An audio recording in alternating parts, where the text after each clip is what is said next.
दोस्तों, आज हम बात करने वाले हैं आयुर्वेदिक की बहुत ही मशहूर जड़ी बूटी गिलोय के बारे में। इसके बहुत सारे नाम हैं। इसे गुडुची भी कहा जाता है, गिलोय भी कहा जाता है और महाराष्ट्र में इसे गुड़वेल नाम से सभी किसान लोग इसे बहुत ही अच्छी तरह पहचानते हैं। गिलोय जो है ये आयुर्वेदिक में त्रिदोष शामक कहा गया है। आयुर्वेद के हिसाब से जो बीमारियां होते हैं वो 3 दोष की वजह से होते हैं, वात, पित्त और कफ। जिस तरह से मॉडर्न साइंस में हम बीमारी की वजह वायरस, बैक्टीरिया और फंगल या फिर प्रोटोजोआ या एलर्जी ये बताते हैं, तो उसी तरह आयुर्वेदिक में जो बीमारी की जड़ जो है वात और पित्त और कफ कहा गया है। और आयुर्वेदिक में कुछ ही जड़ी बूटी ऐसे हैं जो तीनों दोषों को ख़त्म करने की क्षमता रखते हैं। तो उसमें से एक है ये गुडुची, जिसे हम लोग गुड़वेल, महाराष्ट्र में गुड़वेल नाम से जिसे जानते हैं। दोस्तों, गुड़वेल जो है अभी कोरोना काल में बहुत ज़्यादा इम्यूनिटी बूस्टर के तौर पर इस्तेमाल की गई है। इसे संस्कृत में आयुर्वेदिक के अंदर ज्वरनाशिनी भी कहा गया है, क्योंकि ये सभी तरह के बुखार को ख़त्म करती है। इसे आयुर्वेदिक में दीपनी कहा गया है, मतलब ये पेट की जो है डाइजेशन को बढ़ाकर जो है पेट से होने वाली बीमारी को ख़त्म करती है। इसे आयुर्वेदिक में अमृता कहा गया है, मतलब ये अमृत के समान जड़ी बूटी है। अमृत जिसे हम उर्दू में आबे हयात भी कहते हैं। तो ये तकरीबन सभी बीमारियों की जो दवाइयाँ आयुर्वेदिक में दी जाती है, सभी बीमारियों के अंदर गुडुची सब दवाइयों के साथ में इस्तेमाल की जाती है। दोस्तों, आज हम देख रहे हैं कि बीमारियां जो है वो जल्दी से ख़त्म नहीं हो रही है। एंटीबायोटिक का रेजिस्टेंस आ चुका है। जो बीमारी 3 दिन में अच्छी पहले हो जाती थी, वही बीमारियां 7 दिन 10 दिन होने के बाद में भी अच्छे नहीं हो रहे हैं। कई बार 2-2 एंटीबायोटिक देना पड़ रहा है, कई बार आईवी एंटीबायोटिक की ज़रूरत पड़ रही है। पेशेंट को ज़रा सी बीमारी के लिए हॉस्पिटलाइजेशन करना पड़ रहा है। पेशेंट हॉस्पिटल से डिस्चार्ज होने के बाद में कुछ दिन होने के बाद में दोबारा से बीमार हो रहा है। अगर घर में एक पेशेंट बीमार हो रहा है, अगर एक को किसी को वायरल होता है तो कुछ ही दिनों में पूरे घर को जो है वायरल अपनी चपेट में ले रहा है। तो ऐसे वक्त में दोबारा हमें चाहिए कि एलोपैथी के साथ में हम कुछ जड़ी बूटी की दवाइयाँ भी साथ में इस्तेमाल करें, ताकि हमारी इम्यूनिटी भी बढ़े और एलोपैथी का डोज हमें कम से कम लेना पड़े। तो इसी ज़िम्न में जो है गुडुची जो है ये सबसे अच्छी दवा मानी जाती है।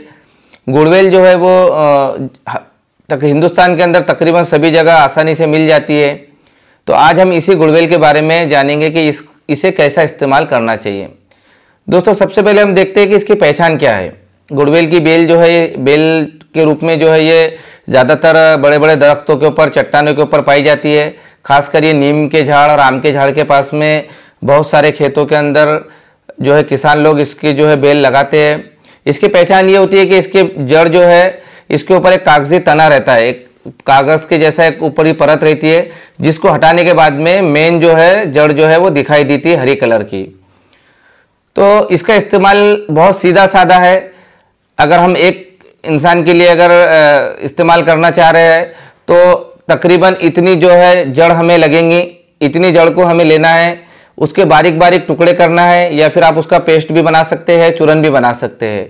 तकरीबन इतनी बेल लेने के बाद में बहुत ही बारीक बारीक टुकड़े करके हमें जिस तरह से हम घर में चाय बनाते हैं उस तरह से आधा गिलास पानी या 1 गिलास पानी में इतनी जड़ डालना है और उसको अच्छे से उबालना है, ताकि पानी हमारा आधा हो जाए या फिर 1/4 हो जाए। 1/4 होने के बाद में इसको जो है छान कर हमें पीना है। इसके साथ में अगर हम अदरक और तुलसी के पत्ते डालें तो ये बहुत ही अच्छा जो है इसके रिजल्ट मिलते हैं। तो आप अदरक और तुलसी के पत्ते डालकर भी इसका इस्तेमाल कर सकते हैं। छानने के बाद में ज़रूरत के हिसाब से आप इसके साथ शहद का इस्तेमाल भी कर सकते हैं। दोस्तों, ये तो नॉर्मल काढ़ा बनाने की ये है, नॉर्मल काढ़ा बनाना है। इसके अलावा ये जो गुड़वेल है ये कम से कम 100 से ज़्यादा बीमारियों के लिए आयुर्वेदिक में इस्तेमाल होती है। तो आप बीमारी के हिसाब से भी इसमें जो है दवाइयाँ, जड़ी बूटियाँ ऐड कर सकते हैं। ये जड़ी बूटियाँ आपको आपके नज़दीक में कोई भी जड़ी बूटी की दुकान पे आसानी से मिल जाएंगे। मैं कुछ मेन बीमारियों के बारे में आपको बता देता हूँ कि अगर आप टाइफाइड के लिए अगर ये इस्तेमाल कर रहे हैं गुड़वेल, तो टाइफाइड के लिए आपको इतनी ही जड़ लेना है। अगर आपको ये जड़ नहीं मिलती है कहीं पे, तो आप जो जड़ी बूटी की दुकान है वहाँ से इसके मूल चूरन भी ला सकते हैं, इसका चूरन भी ला सकते हैं, या इसकी जो मूल है उसको भी आपको जड़ी बूटी की दुकान पे मिल जाएंगी। 5 से 10 ग्राम के अंदाज में गुड़वेल लेना है। उसमें आपको खूब कला डालना है 1 चम्मच, और उसके साथ में आपको 2-3 मनोके डालना है।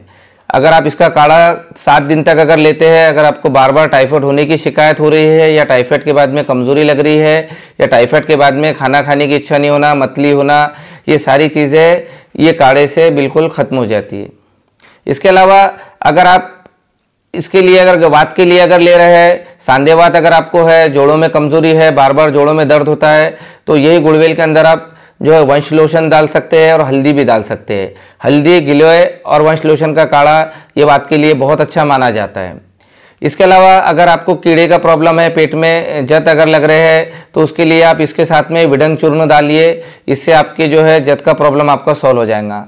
अगर आपको बार बार एसिडिटी हो रही है, एसिडिटी के लिए अगर आपको काढ़ा पीना है, तो इसके साथ में आप मुलेठी का चूर्ण डाल सकते हैं। इससे आपको एसिडिटी के लिए बहुत अच्छा फ़ायदा मिलेगा। गुड़ूची जो है वो आँखों के लिए भी बहुत अच्छे फ़ायदेमंद बताई हुई है। तो अगर आप गुड़ूची आँखों के लिए लेना चाह रहे हैं, अगर आपके घर में कोई ओल्ड एज है, ऐसा लग रहा है कि इनकी आँखों का रोशनी कम हो रही है, या अगर जो एजुकेशन लेने वाले बच्चे हैं, अगर उनको आपको आँखों के लिए अगर देना है, तो इसके अंदर आप त्रिफला चूर्ण डाल के भी काढ़ा बना सकते हैं। गुड़ूची और त्रिफला जो है ये आँखों के लिए बहुत ज़्यादा फायदेमंद बताया हुआ है। गुड़ूची जो है वह अपने जिस्म में इंसुलिन की मात्रा बढ़ाकर शुगर को भी कंट्रोल करती है। तो शुगर वाले भी पेशेंट जो है रोज़ाना गुड़ूची का काढ़ा सुबह में ले सकते हैं खाली पेट। इससे शुगर कंट्रोल करने में बहुत ज़्यादा मदद मिलती है। इसके अलावा इसमें आप ज़रूरत के हिसाब से शुगर वाले पेशेंट जो है नीम या हल्दी ज़रूरत के हिसाब से डाल सकते हैं। अगर आपको मुड़व्याध के लिए अगर लेना है, बवासीर के लिए अगर लेना है, तो बवासीर के लिए इसमें आपको हरित की चूर्ण डालना पड़ेगा, हरड़ चूर्ण डालना पड़ेगा, और साथ में धनिया डालिए, इसका काढ़ा बनाइए और साथ में गुड़ के साथ में सुबह शाम लीजिए। 7 दिन में ही आपको मुड़व्याध के लिए इसके रिजल्ट देखने को मिलेंगे। दोस्तों, गुड़ूची जो है बहुत सारी बीमारियों के लिए अलग अलग दवाइयाँ मिलाकर इस्तेमाल की जाती है। डेंगू के लिए, प्लेटलेट बढ़ाने के लिए भी ये बहुत ही अच्छी दवा मानी जाती है। अगर आपको प्लेटलेट कम हो गए हो, डेंगू है, डेंगू के बाद में अगर लीवर में कमज़ोरी लग रही है, तो ऐसे वक्त में आप गुड़ूची का काढ़े के अंदर जो है पपई के पत्ते, 8-10 पपई के पत्ते डालकर गुड़ूची जो है कांड का चूर्ण जो है ये 7 दिन तक लीजिए। इसमें प्लेटलेट बढ़ने में बहुत ज़्यादा मदद मिलेगी। अगर प्लेटलेट के कमी की वजह से, डेंगू की वजह से अगर आपको लीवर पे इन्फेक्शन लग रहा है, तो आप इसके साथ में एलोवेरा भी इस्तेमाल कर सकते हैं। ये जो है लीवर के लिए बहुत ही अच्छी दवा जो है मानी जाती है। ये लीवर को साफ़ करती है और लीवर से के अंदर जो टॉक्सिक है उसको ख़त्म करने में ये मदद करती है। तो गुड़वेल जो है ये तकरीबन सभी बीमारियों पे अपना अच्छा असर दिखाती है।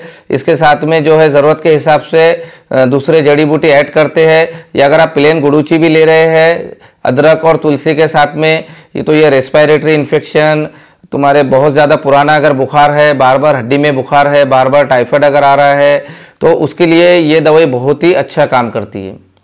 दोस्तों, अगर किसी वजह से अगर आपको ये फ्रेश अगर गुड़वेल नहीं मिलती है, तो मार्केट में गुड़वेल के बहुत अच्छे जो है मेडिसिन मिलते हैं, जिसमें सबसे मशहूर जो मेडिसिन है वो है गिलोय घनवटी। गिलोय घनवटी तकरीबन सभी आयुर्वेदिक की मशहूर कंपनियां बनाते हैं, जिसमें जो है पतंजलि का भी गिलोय घनवटी आता है, डाबर का गिलोय घनवटी आता है, बैद्यनाथ का गिलोय घनवटी तो बहुत अच्छा है। उसके अंदर गिलोय के साथ में उन्होंने अश्वगंधा, गोरखमुंडी, आंवला, ये सारी चीज़ें मिलाई हुई है, जो इम्यूनिटी को बढ़ाने का काम करती है और बुखार को भी कम करने का काम करती है। तो अगर आपके घर में किसी को बार बार टाइफाइड हो रहा है, बार बार अगर उसकी इम्यूनिटी कम होने की वजह से अगर बार बार बीमारी हो रही है, बार बार हॉस्पिटल करने की ज़रूरत पड़ रही है, बार बार सलाइनों की ज़रूरत पड़ रही है, तो ऐसे पेशेंट को आप गिलोय घनवटी बिल्कुल दीजिए। सुबह शाम 15 दिन दे सकते हैं, 1 महीना दे सकते हैं, उसके कोई साइड इफ़ेक्ट नहीं है।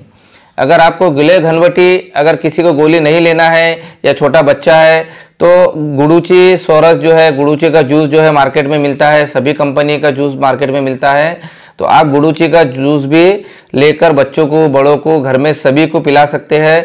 बल्कि अगर कोई वायरल का सीज़न रहा या घर में ऐसा मौसम अगर आ गया कि घर में सभी लोग बीमार हो रहे हैं, सभी को जो है वायरल इन्फेक्शन हो रहा है, तो आप ऐसे वक्त में पूरी फैमिली को भी जो है ये गुड़ूची का घर पे क्वाथ बना के, घर पे काढ़ा बना के दे सकते हैं, या घर पे जो है आप गुड़ूची का जो है जूस लाकर भी रख सकते हैं, घर पे सबको दे सकते हैं, या फिर आप गिलोय घनवटी भी दे सकते हैं। गिलोय घनवटी का रिजल्ट, फ्रेश गिलोय का सबसे अच्छा रिजल्ट होता है, उसके बाद में गिलोय घनवटी का रिजल्ट होता है, और उसके बाद में जूस का रिजल्ट आता है। तो आप अपने टेस्ट के हिसाब से अपने कंडीशन के हिसाब से आप तीनों में से कोई भी जो है इसकी दवाई इस्तेमाल कर सकते हैं, इसके कोई साइड इफ़ेक्ट नहीं है।